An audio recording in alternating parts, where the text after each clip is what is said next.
Курман айтқа, курмандык чалам дегендер үчүн 3 эреже эң пайдалуу эреже. Биринчиден, эң жакшы кочкор, эң жакшысын тандаңыз. Биринчиден эң жакшысын тандайт экенсиз.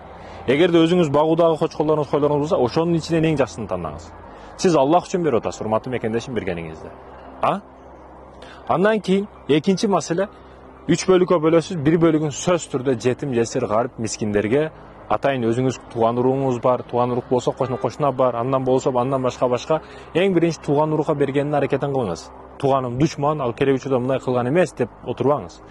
Барып мамилени биринчи кечиримдүүлүк учуруда бул учур. Курман айтың маарек болсун деп барып өлгөндөрдү эстебейсиз, кечирим жашоодогу жашап жаткандар менен мамилени түздөңүз сиз. Бүгүн өлгөндөр күнү кылгалы да. Ал эми үчүнчү маселе айтайын дегеним азыркы бул өлүктөрдүн майрамы эмес, тирүүлөрдүн майрамы. Курман айт биздин майрамыбыз, урматтуу мекендешим. Майрамдашыңыз керек. Ошол учурда диетаны токтотуп туруң. Ошол учурда бир күн правильный питанияны токтотуп туруң. Каалаганыңызча кээ бир нерселерди денеңизге уруксат берип жең. Биз правильный питание ошо орозодо, анан айт майрамдарында питания бүт токтолот.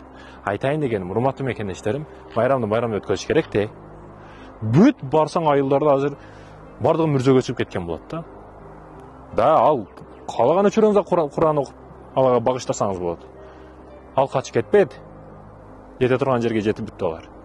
Бирок мынау тирүүлөр качып кетет кача турган жерге. Эртең жоголуп калышы мүмкүн, бүгүн бар. Ошондуктан тирүүлөрдүн ачылын алайлы. Тирүүлөр менен майрамдаганды билейли. Не кылат экенсиз? Курман айтты өткөзөт экенсиз.